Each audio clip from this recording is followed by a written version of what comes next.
Apa? Karena kan suami emang nggak boleh ngomong asal kan ya Kak? Iya benar. Yang nggak boleh dibawa Dia bercanda kan? main-main aja. Iya. Iya, dia main-main aja bisa jatuh. Salah.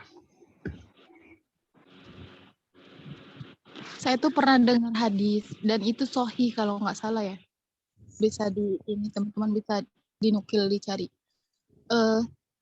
Talak tidak akan jatuh dalam keadaan akal tertutup. Tidaklah talak itu jatuh kalau orang yang mentalak itu akal pikirannya tertutup gitu. Saya pernah dengar hadis itu. Jadi itu tadi pendapat Imam Syafi'i aja atau seluruh jumhur ulama yang mengatakan jatuh. Jumhur ulama sepakat. Itu didapat dari mana?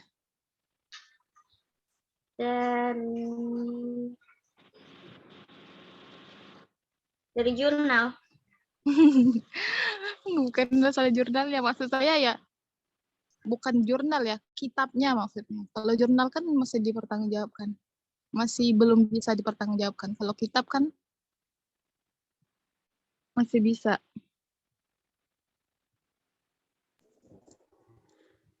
Dulu Kak, aku kan pernah belajar nih tentang ini. Jadi talak itu secara lafadznya itu ada dua. Yang pertama ada talak sharih, yang kedua ada talak kinayah. Nah, Benar. talak ini talak yang di dalamnya itu tidak menanggung selain kata talak. Jadi udah pasti ditalak gitu. Nah, kalau talak kinayah ini, talak yang di dalamnya itu menanggung, bisa jadi menanggung talak atau tidak. Misalnya kayak suaminya nyuruh istrinya pulang ke rumah gitu. Kayak udah kamu pulang aja dulu ke rumah, kan kita nggak tahu nih maksudnya gimana. Ditalak apa disuruh pulang aja ke rumah gitu. Nah, kalau misalkan dia udah ngomong mentalak gitu, berarti emang itu udah jatuh gitu. Maaf ya ngap-ngapan.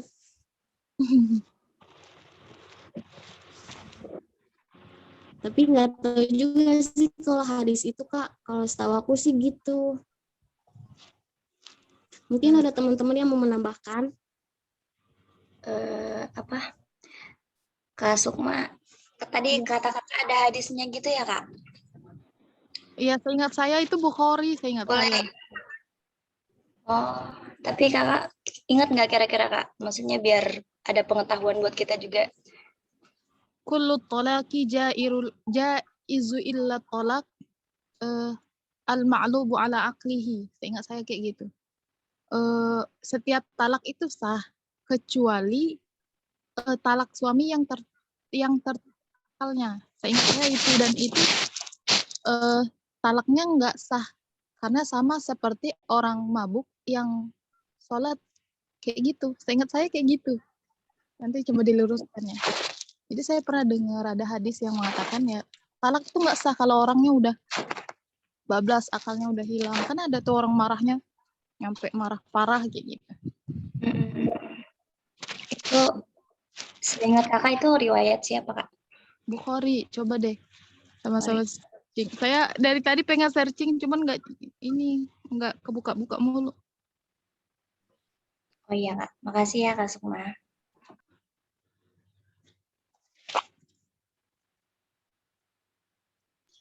Ada yang lain nggak? Ya teman-teman yang lain nambahin kalau ada ini penjelasan yang lain. Kakak juga kalau mau nambahin boleh Kak.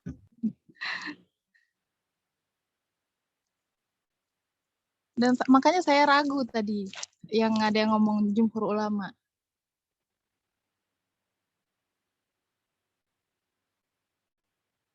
Mungkin nanti itu bisa kejawab sama ibu ya Kak, karena kita pengetahuannya cuma sampai situ aja. Ya. Mungkin dari teman-teman ada yang mau nanya lagi?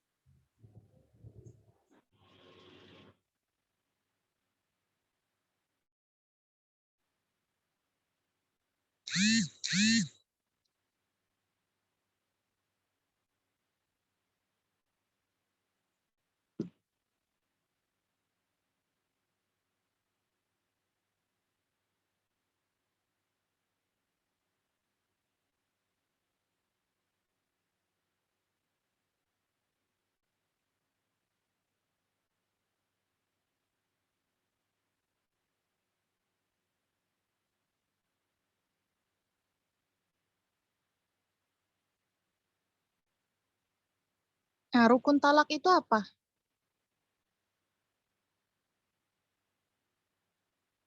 Kan rukun talak juga ada rukunnya.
Dari teman-teman yang Makanya mau coba bantu jawab yang rukun talak.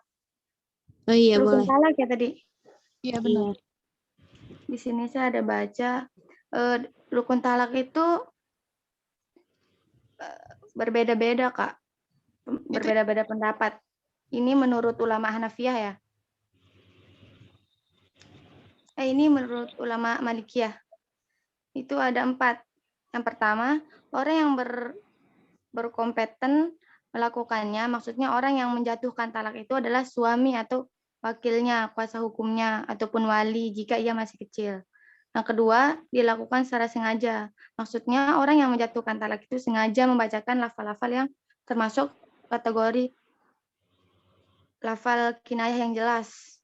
Yang ketiga, istri yang dihalalkan. Maksudnya talak yang dijatuhkan itu mesti terhadap istri yang telah dimiliki melalui suatu pernikahan yang sah. Keempat, adanya lafal, baik bersifat sharih ataupun termasuk kategori lafal kinayah. Kayak gitu, Kak. Ini menurut Imam Malik. ya. Terus kalimat wa ashhidu zawa adli minkum wa aqimus syahadata lillah di ayat kedua itu maksudnya apa jadinya? Wa ashhidu, saksikanlah. Persaksikanlah dengan 2 orang saksi yang adil di antara kamu. Jadi di situ apa?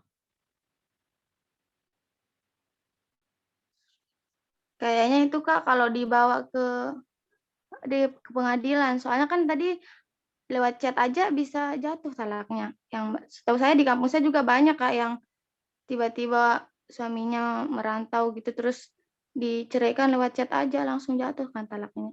Nggak perlu ini yang Ya, soal kedua yang tadi. berarti kan? Kenapa? Berarti perlu saksi dong. Nggak perlu kalau yang itu, kecuali yang ke pengadilan kan perlu saksi. Kan kalau yang chat berdua kan hanya mereka berdua yang tahu. Pernah Mungkin dengar, teman-teman yang lain ada yang pernah mau. lihat Jawab. ini nggak? Saya Promise. pernah. Kenapa? Pernah lihat film Promise nggak? Pernah Nggak suka nggak? nonton, Kak. Nah, Nggak itu suka kan nonton. si Amanda Laures kan yang pengen ditalak sama si Mas Anggara kan, inget nggak itu? Kan itu cuman mereka berdua kan? Terus dia ngomong, demi Allah kamu aku ceraikan. Terus nggak ada orang dan dia pergi. Talaknya di situ jadi pernah juga timbul hukum. Hukumnya gimana kalau seandainya cuma berdua dan nggak ada yang disaksikan? Cuman dia aja misalnya ngomong, aku ceraikan kamu. Nggak ada orang di sekeliling. Itu juga jatuh Iya, nggak? tetap jatuh, Kak. Soalnya di Tetap kampung jatuh, saya Kak. ada soalnya. Kayak Nah, gitu banyak. itu mungkin saksi itu buat nanti ke ahli warisnya siapa. Pokoknya apa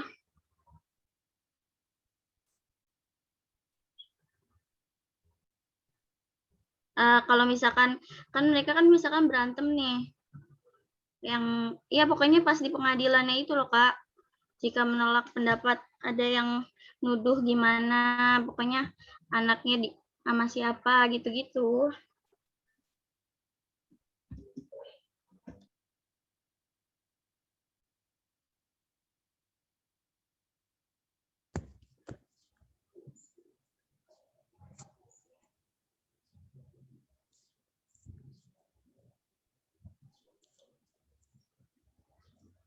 Ada yang lain nggak?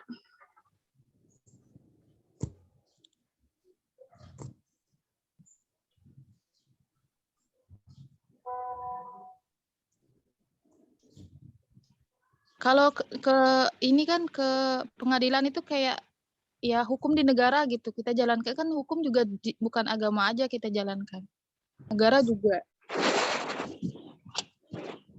Ya udah.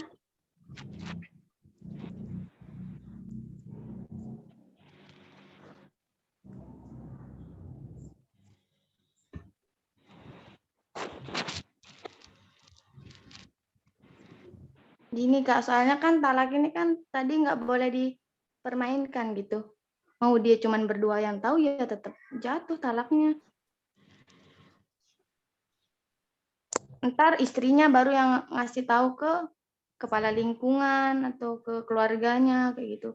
Barulah ntar tuh ada kalau mau kayak bagi warisan atau apa gitu. Atau mau dikembaliin apanya lah ininya kayak gitu. Baru ntar apa namanya?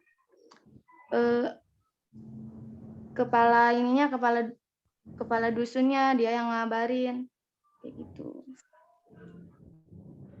Setahu saya gitu sih yang pernah saya lihat langsung.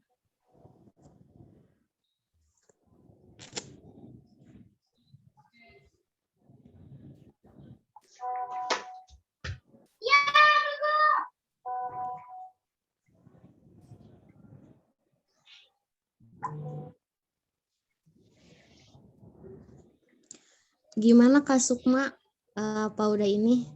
Atau masih ada yang mengganjal? Cukup aja dulu. Mungkin dari teman-teman ada yang mau bertanya lagi atau pertanyaan lain?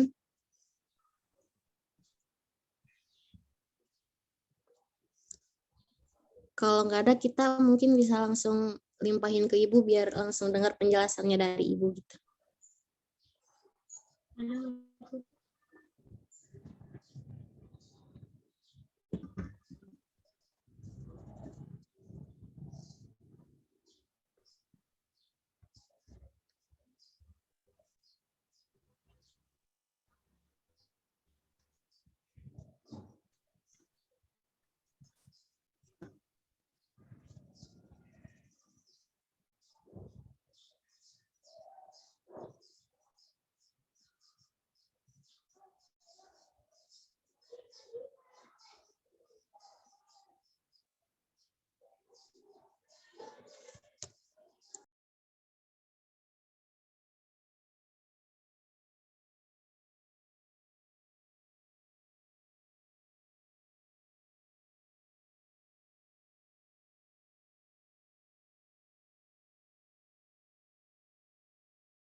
Oke, teman-teman, sekarang langsung ini ya, ada baca kitab. Mungkin yang bisa aja ya, yang bisa nanti ini boleh baca. Aku share screen dulu ya. Berapa nomor Oh iya ya. Ya. Gimana nggak Kak, selamat pagi.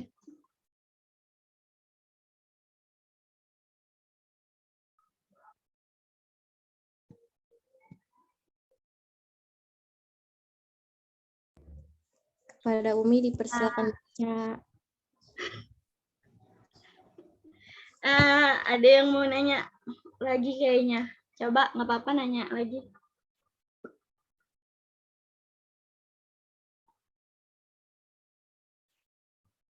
Siapa tadi yang mau nanya katanya? Dede? Iya ya, Kak Sukma. Saya udah cari hadisnya tapi nggak nemu ya. Mungkin kakak bisa cariin. Saya penasaran sama hadisnya.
Izin masuk boleh?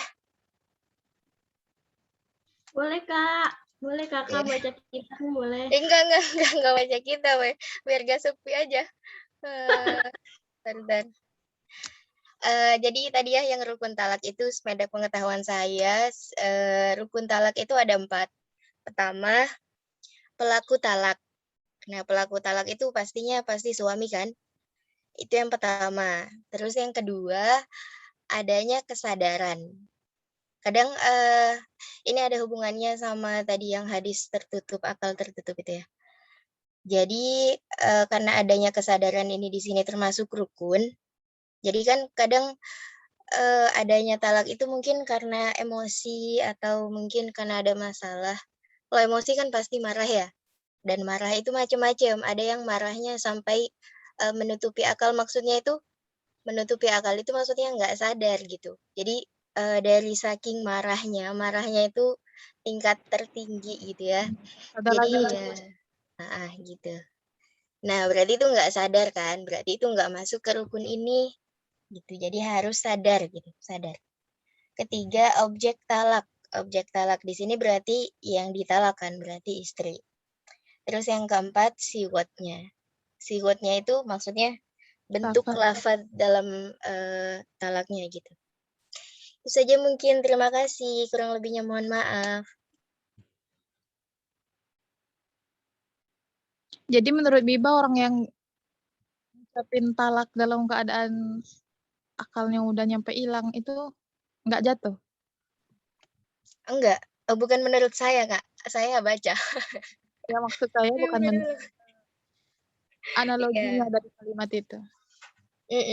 Karena marah itu ya tergantung masing-masing orangnya ya. Iya. Dan kalimat talak, sebenarnya talak main-main jatuh. Itu juga nggak bisa kita artikan langsung sebenarnya. Maka ada kalimat talak roja'i ya kan? Talak kan ada 3 tuh. Roja'i, Kak. Iya. Ya, lanjut, Kak. Talak yang cuma buat misahin ranjang misal kayak gitu.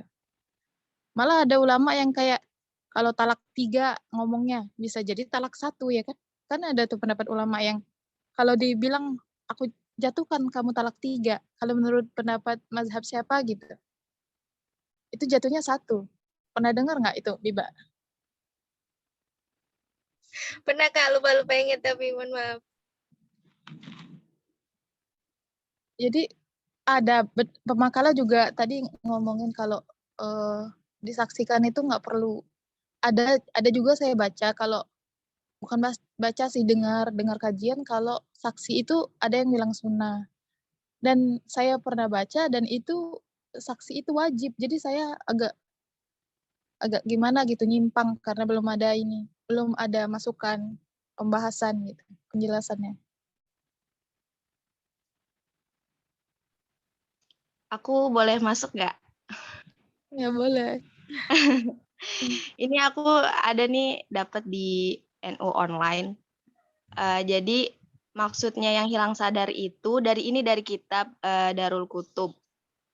Menurut Syekh Al-Sayrozi dalam Al-Muhadzab. Jadi yang dimaksud tertutupnya akal itu, hilang kesadarannya akal itu, contoh kayak tidur, sakit,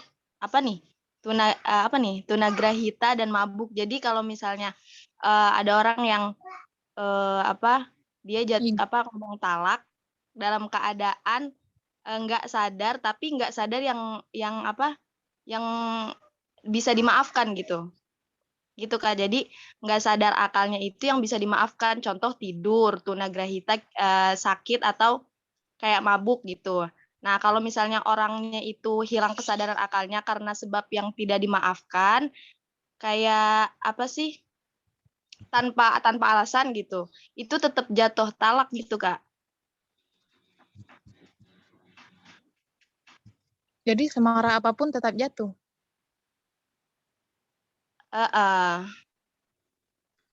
Jadi tafsirannya di situ tidur gitu ya. Ada pokoknya kalau misalnya dia mabuk atau tidur terus kayak ada penyakit gitu, itu baru nggak jatuh gitu. Kalau di sini sih. Aku juga pernah dengar loh Kak Adin, kalau ditalak dengan bercanda pun itu bisa jadi. Iya, karena kan talak itu yang nggak boleh dipermainkan kan, kata yang nggak boleh dipermainkan. Iya Kak Adin, setuju. Di Fathul Qorib kayaknya ada kalau nggak salah, tapi aku lupa deh. Hadis itu ada 3 hal yang tidak boleh canda-candanya talak. Mungkin soalnya dulu aku pernah dengarnya pas belajar fikih sih, sama kali ya. Intinya gitu, yang nggak boleh dipermainkan. Iya Kak, benar.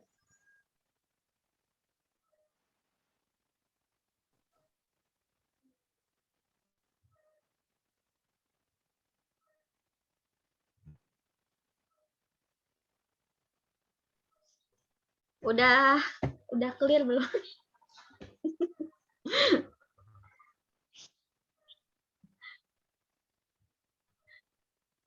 Coba Kak Sukma bisa bacain kitabnya.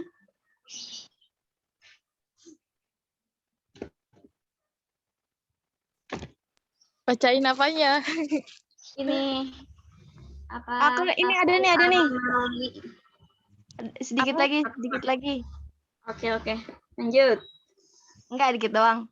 Jadi di sini maksudnya tuh jika kalau misalnya ada orang yang hilang akalnya karena sebab yang tidak dimaafkan, kayak misalnya dia minum khamar terus tanpa alasan gitu sampai mabuk, terus tanpa ada kebutuhan, terus sampai dia hilang akalnya gitu kan. Nah, menurut pendapat Nas itu tetap jatuh talaknya gitu.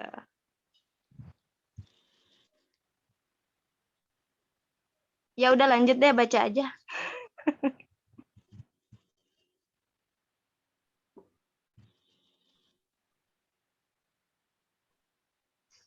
Kak Sukma bisa bantu baca. Baca. Ini baca, kita pengen tafsir Al-Marogi. Yang mana? Al-Makna. Ya, mana juga.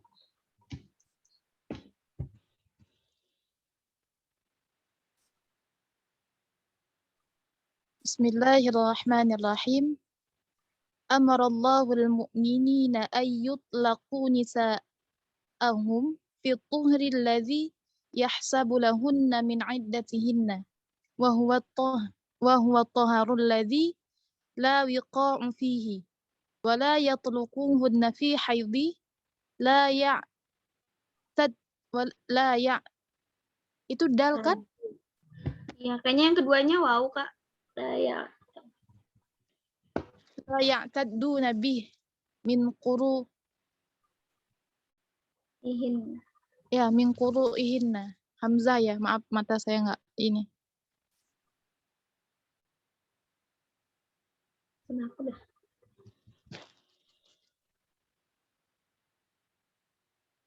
Sama amaratum.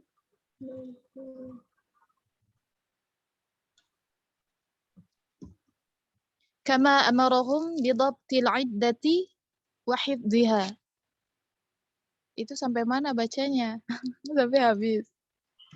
Boleh.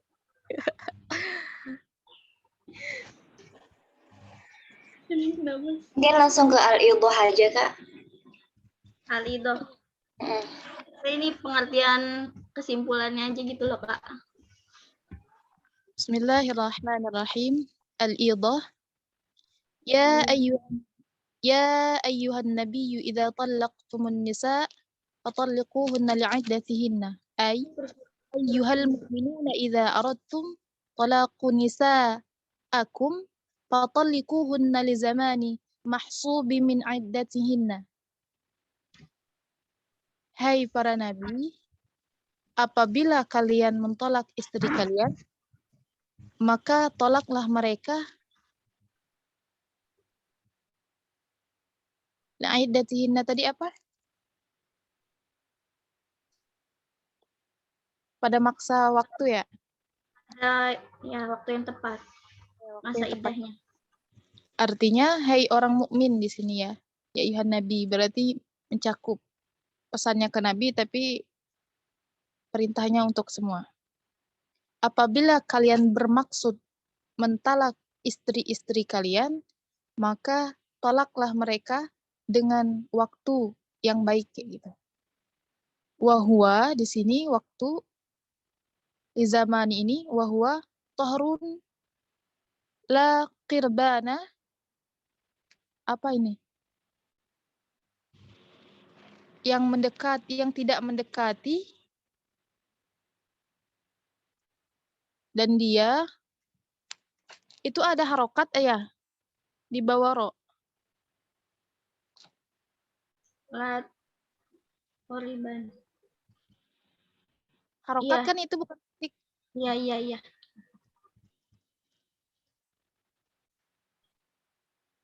Bahwa artinya tadi udah ini Kak di makalah sih.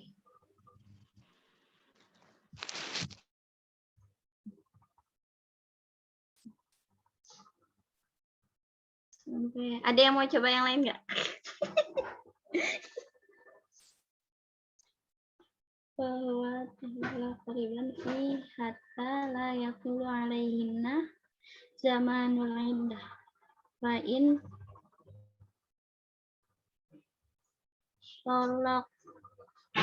tumuhunna fi zamanil haidi kama tolakku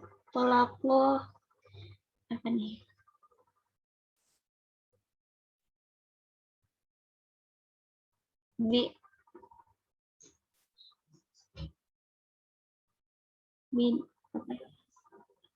Kama tolakku Bella. Iya, Mai. Itu apa?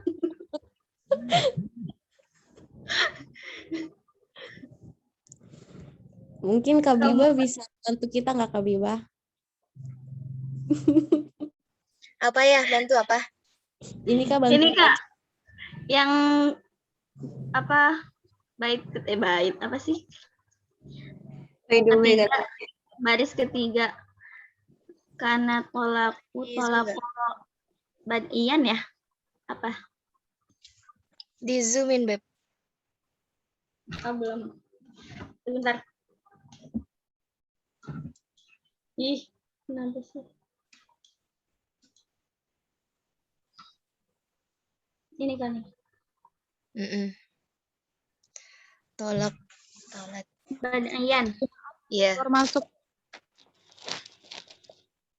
iya benar. Aman. Wal muradu bin nisa'i al madhulu bihinna min zawatil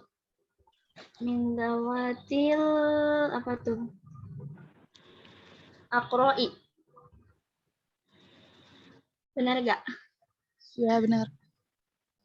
Amma ghairil madhuli bihinna Wirul. fala iddat ghairul madhuli bihinna fala iddata alaihinna wa zawatil ashhuri saya nih Sayati. sayati ya. Kan Sayati apa itu Kak? Hak hukmunna. hukmuhunna fi bu'di. Ima. Bu'di. Lima bu.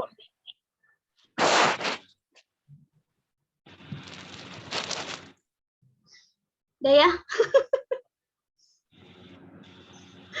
Segitu dulu.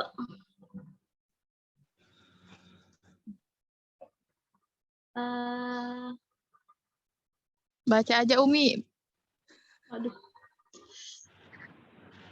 Akhraja Syaikhoni Abu Dawud wa Tirmizi wa Nisa'i fi akhirin wan Nasa'i fi akhirin an Ibnu Umar annahu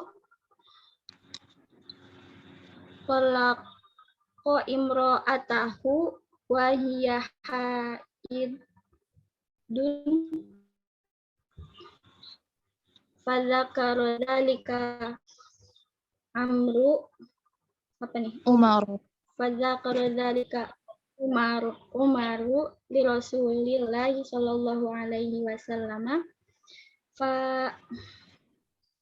fatagizu minhu summa qala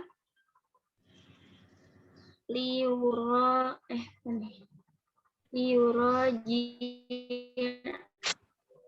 uha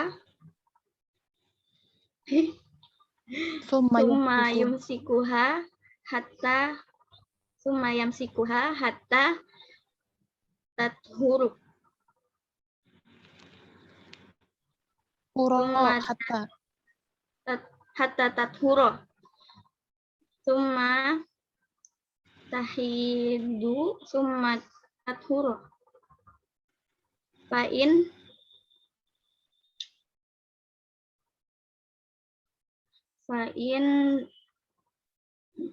apa tuh? Fa inna. Jawab dari summa.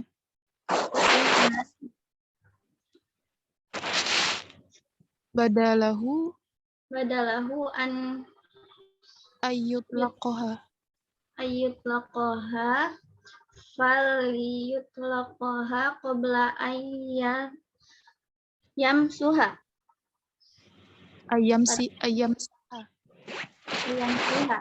fatilkal iddat allati amrullaha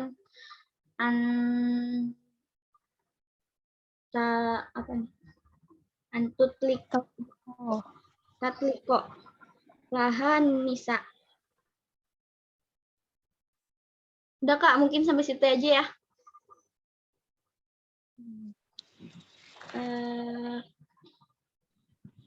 Baik teman-teman, terima kasih atas perhatiannya. Kami mohon maaf karena banyak sekali kekurangan. Semoga bisa pembahasan kita kali ini bisa dipahami. Udah ya. Ibu mungkin lagi ini lagi di rumah sakit, jadi kurang memperhatikan ya. Assalamualaikum. Oh, udah. Nggak ada Ibu. Ada. Saya nyimak tapi sambil bolak-balik ada yang keluar masuk. Iya. Dokternya. Ya, bagaimana Ibu? Baik, saya sedikit mau menambah ya, sedikit saja. Baik, bismillahirrahmanirrahim. Assalamualaikum warahmatullahi wabarakatuh. Alhamdulillahirabbil alamin wassalatu wassalamu ala sayyidil anbiya'i wal mursalin wa ala alihi washabihi ajmain. Amma ba'du. Yang saya banggakan seluruh teman-teman dari semester 7 ya. 7E.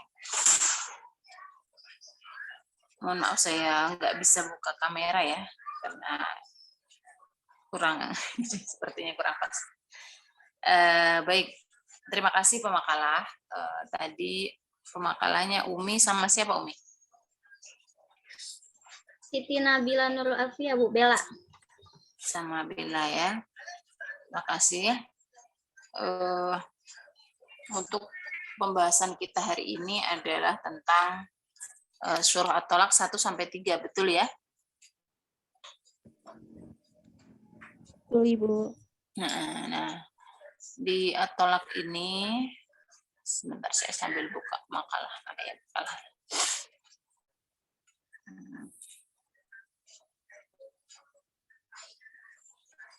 Di surah ini memang menjadi bahasan bahasan penting ya, pertama tentang tolak. Teman-teman pernah membahas nggak tentang tolak sebelumnya di mata kuliah lain, misalkan fikih atau yang lain gitu? Pernah nggak? Pernah. Di mata kuliah apa? Masail fikih ya kalau nggak salah. Sama Buromlah. Oh, Buromlah yang ngajar. Nah, baik, titik atau garis besarnya ya, sebenarnya di ayat tolak ini, tolak itu memang sampai menjadi satu surah tersendiri ya, satu surah sendiri karena memang banyak yang harus diperhatikan sampai ketika di awal ya ayuhan nabiyyu idza talaqtumun nisa, itu sebuah pemuliaan ya, pemanggilan yang mulia. Ya ayuhan nabiyyu, kan memang seperti kita ketahui bahwa Allah itu tidak pernah memanggil Rasulullah dengan Muhammad gitu ya, jarang. Muhammad kalau yang ya Musa, kalau yang lain nabi-nabi yang lain ya Musa ya Isa. Tapi kalau Rasulullah tidak pernah dipanggil oleh Allah ya Muhammad dalam Al-Qur'an. Ya, selalu ada kalian ya, sampaikan kepada kalian golonganmu atau seperti apa. Nah, di sini juga ada ya ayuhan nabiyyu. Ya ayuhan nabiyyu, wahai ya nabi ya, wahai engkau nabi gitulah kalau mau diterjemahkan lebih indah. Wahai engkau nabi, para pemimpin ya, nabi dalam hal ini pemimpin, kemudian punya tanggung jawab untuk menyampaikan kepada para umat tentang apa? Tentang bab tolak ini. Nah, Rasulullah punya kewajiban untuk menyampaikan kepada umat ya, karena panggilannya ini penekanan dia ayuhan nabiyyu. Nah, gitu ya. Ya ayuhan nabiyyu, hai engkau yang seorang nabi, yang seorang utusan untuk menyampaikan risalah. Nah, kalau kamu mentolak istri-istrimu fataliqu iddatihinna. Nah, ini tadi saya dengar pemakalah membacakan ya tentang bahwa Rasulullah pernah mentolak atau Sayyidah Hafsah. Nah, Sayyidah Hafsah ini hadis yang menjelaskan tentang Rasulullah mentolak beliau itu dhaif ya, banyak didhaifkan oleh para ulama. Sebenarnya kasus yang terjadi mungkin sudah kita bahas juga di minggu yang lalu tentang tahrim yang Rasulullah, aku nggak akan minum madu lagi, tuh masih ingat nggak ya? Nggak akan minum madu lagi. Nah, di Al-Ahzab juga ada bahwa Rasulullah tuh mengilak Sayyidah Hafsah, tidak sampai pada tolak. Jadi kalau ilah itu apa? Ilah itu ya sumpah yang tidak mau, seperti kemarin kan. Jadi kalau tadi ada yang diskusi tentang lafat untuk tolak itu ada yang sorih, ada yang ghairu sorih lah ya. Itu ila itu seperti yang di hadis itu yang punggung kamu seperti punggung ibuku gitu ya. Nah, itu masyhur, itu semua sudah membaca. Nah, atau sumpah yang sorry yang memang aku tidak mau mencampurimu gitu ya. Nah, sama sampai kapan gitu atau sampai selamanya. Nah, itu namanya jatuhnya ila, bukan langsung pada tolak. Nah, ila itu bisa dihilangkan itu dengan membayar denda. Nah, itu tentang Rasulullah yang terhadap Sayyidah Hafsah.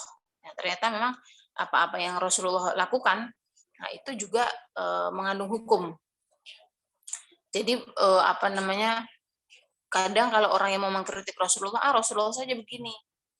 Nah, karena Rasulullah punya sifat dasar manusia biasa juga ya, manusia yang membuat lebih, kalaupun sampai kepada kelalaian gitu atau kesalahan sedikit, itu adalah mengandung pelajaran dan langsung dibimbing oleh Allah Subhanahu wa taala. Nah, jadi ternyata Rasulullah begitu itu ada pelajarannya. Nah, jadi ini harus kita tiru ini, bahwa ketika kita melihat sebuah kesalahan terhadap seseorang, ya tidak diambil jeleknya, tapi ternyata ada pelajarannya di balik sebuah kesalahan kita maupun kesalahan orang lain. Nah, itu Rasulullah itu yang tadi yang idza talaqtumun nisa ya fataliquhunna bi'iddatihinna wa ahsul iddah. Nah, ini tentang iddah ini ada perbedaan pendapat ya di kalangan mufassir. Ada salah satu quru, ada 3 bulan, ada 3 sucian ya, ada 3 bulan, ada 3 sucian. Itu dari zaman Rasulullah sudah ada perbedaan tentang penafsiran ini. Nah, ini qiraat juga yang berpengaruh terhadap perbedaan itu. Nah, itu nanti diperdalam lagi yang iddahnya 3 bulan sama 3 itu Sayyidina Ali sama Said bin Sabit apa siapa ya? Ingat nggak teman-teman? Itu Sayyidina Ali dengan satu sahabat yang lain, saya agak lupa ya, Zaid bin Sabit apa Ibnu Abbas ya. Nah, itu memperselisihkan salah satu quru ya, yang qulu li iddah ini tentang iddah itu. Nah, maka dianjurkan bahwa orang yang mentolak ya, tadi didiskusikan tolak itu orang yang dalam keadaan suci ya, perempuannya dalam keadaan suci. Nah, karena apa? Orang yang mentolak dalam keadaan haid itu biasanya dari sisi perempuannya pun kita biasanya kan PMS ya kalau perempuan. Kondisi secara psikologi kita juga berbeda dengan orang yang nggak haid. Itu kadang disadari atau tidak, itu kadang saya biasa aja kok Bu, kalau haid ya nggak pernah naik darah tinggi, nggak pernah apa. Tapi sebagian besar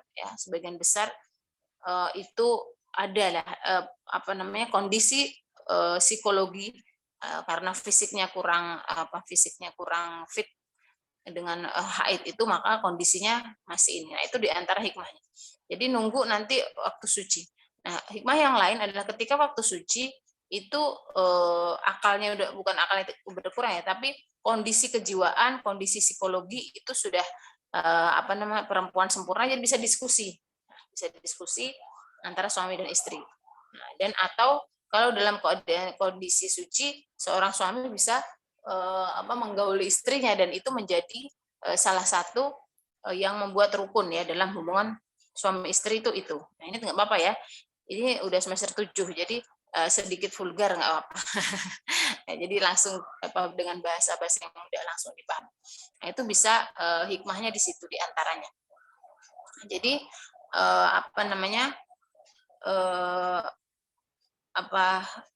itu tadi kenapa ada panduan kenapa ketika lebih diutamakan ketika dia bahkan diarahkan untuk si perempuan dalam keadaan suci.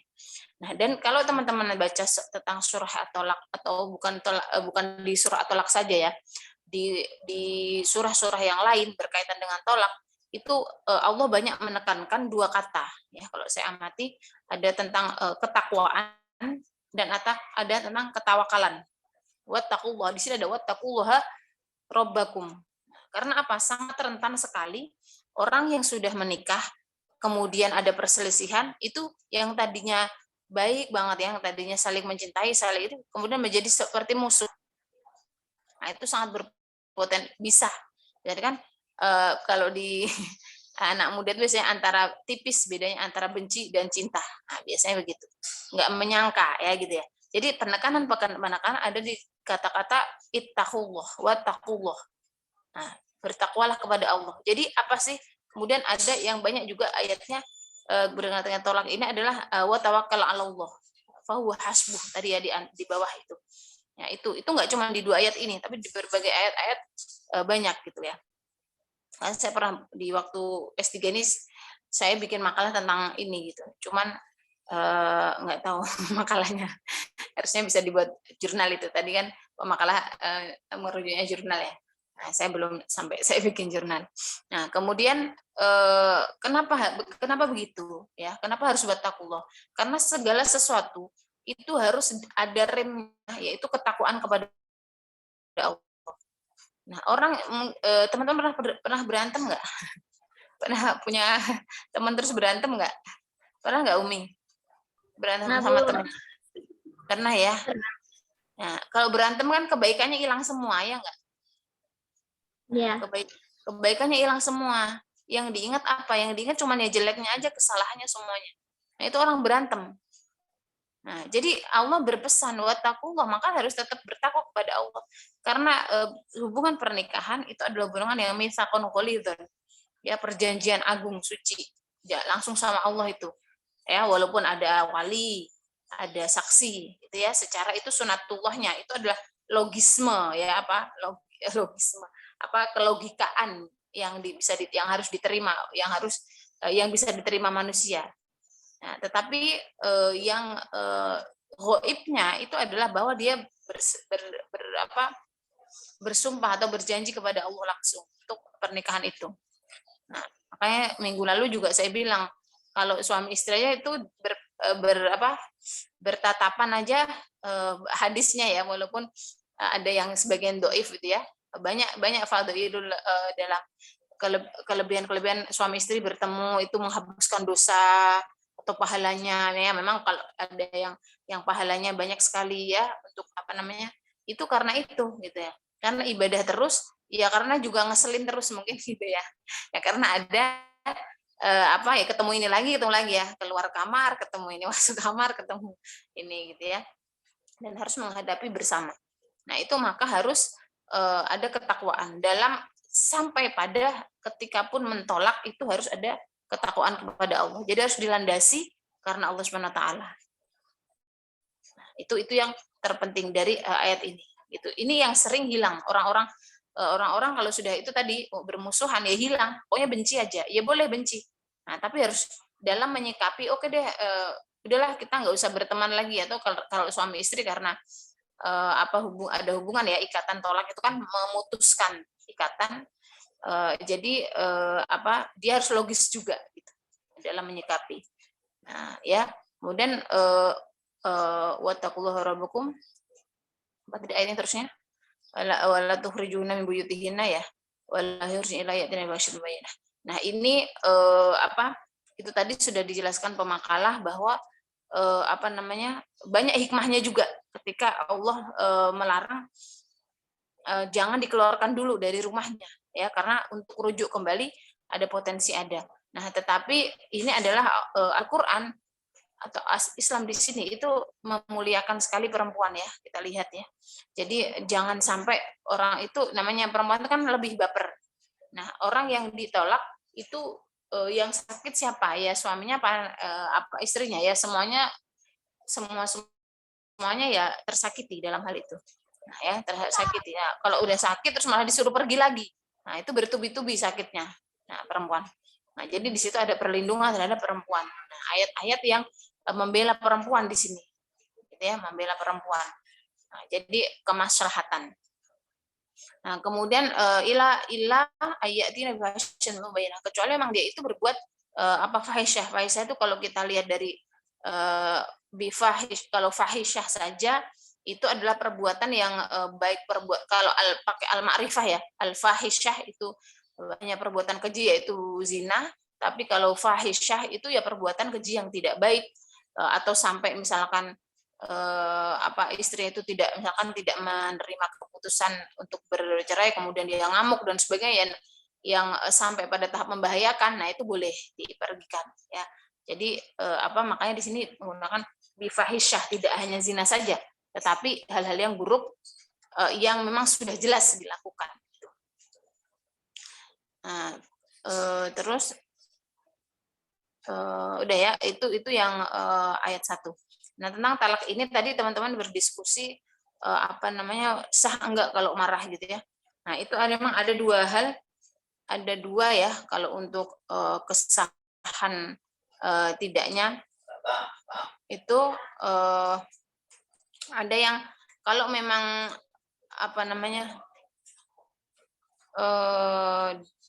dia sebentar.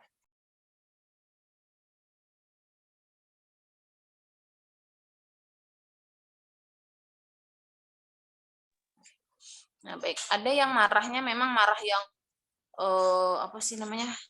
herois gitu, yang marah banget gitu, yang sampai dia benar-benar hilang akal atau sampai dia kurang kurang sadar gitu ya. Nah, itu tidak sah, seperti dihukumi seperti hilang akal. Nah, kemudian ada yang yang tidak yang tetap sah ya, yang marah tapi masih sadar. Nah, marah tapi masih sadar itu itu sah gitu. Nah, ini bagaimana? Nah, ini pernah waktu saya dan itu kan menjadi syarat ya, syarat pada suami atau istri yang mentolak adalah dia orang yang berakal. Nah, kemudian ini bagus sekali nanti kalau pemakalah bisa menyusun ya tentang tolak ya sendiri, menurut para ulama. Lebih kita tadi kan ada yang minta dari mana, hadisnya bagaimana gitu kan. Nah, itu sangat menarik. Tapi saya pernah jadi sekarang pertanyaan saya mungkin dulu waktu kuliah juga maksudnya jadi kalau orang marah dengan marah yang tidak sampai hilang akal ya, marah yang masih terkendali saja sah, gimana kalau dia sampai 3 kali udah selesai gitu kan. Nah, ini pernah saya diskusikan dengan dua profesor ya, dengan Pak Agil pertama. Pak Agil itu ya tetap ya, kalau memang dia tolak ya secara agama dia mentolaknya itu secara sadar ya, secara sadar tidak ada paksaan, maka itu sah. Nah, saya kemudian berdiskusi, saya nggak puas ya, kita kan perempuan ya, saya nggak puas ini ya, gimana ini kalau kan kita tidak tahu kondisi, makanya memang harus hati-hati, betul. Nah, saya nggak puas waktu itu diskusi dengan Pak Agil ya, karena ya namanya di kelas kan kita nggak bisa berdebat sama profesor, kan kita diberi jawaban, kita bertanya ya diberi jawaban ya baik. Kemudian mungkin kita sedikit menanya lagi gitu ya, nggak sampai yang diskusi dengan dosen-dosen yang masih bisa kita ajak bertukar pikiran kalau kayak gitu dengan sami nawa atau naya kalau sama kiai, para kiai. Nah, kemudian saya datang ke Bu Zaimah waktu itu karena memang makalah terus kemudian diskusi kita di kelas, kita bertanya nih di kelas dengan Ibu, bagaimana itu Bu, kalau sudah berkali-kali apakah sah gitu kan, bahkan sorry dengan kalimat sorry, dengan tidak sorry, dan itu berkali-kali. Nah, kemudian Bu Huzaimah menjawab, coba kita lihat kasusnya ya, kasusnya kenapa dia bisa seperti itu. Kenapa misalkan laki-laki ya, kita karena kita perempuan jangan sampai kita khulu ya, kecuali dengan alasan yang syar'i, udzur syar'i, itu kalau bisa kita jangan sampai meminta khulu kepada suami. Nah, jangan juga naudzubillah juga kita sampai ditolak oleh suami. Nah, tetapi kalau misalkan suami ya kemudian dilihat kasusnya, nah, kenapa kasusnya sampai suami itu mentolak istri? Apakah dari introspeksi dulu ya? Kita introspeksi. Apakah kita kurang apa? Nah, tetapi kalau itu ada faktor dari eksternal, ya, makanya di dalam Tolak itu tidak boleh ada paksaan. Ya, atau misalkan orang tuanya nyuruh kamu udah ceraiin istrimu aja. Ini ada apa calon yang lebih cantik. Nah itu. Nah terus misalkan suaminya tergoda. Oh iya nih kayaknya lebih cantik yang ini misalkan. Nah itu nggak boleh. Ya itu tidak sah atau tidak sah meskipun berkali-kali. Kemudian atau mungkin ada wanita idaman lain misalkan atau pria idaman lain ya kalau untuk. Nah, itu juga tidak disahkan karena memang ada faktor meskipun dia disadar tetapi faktor tertentu yang membuat dia melakukan itu dan itu apa namanya itu harus kalau waktu itu Bu Zema menjelaskan bahwa ketika menikah apa namanya menikah itu diambil kenapa perempuan harus dinikahkan ya dengan hukum negara karena itu adalah perlindungannya di situ. Kalau cuma nikah di bawah tangan itu tidak ada perlindungan. Nah, tetapi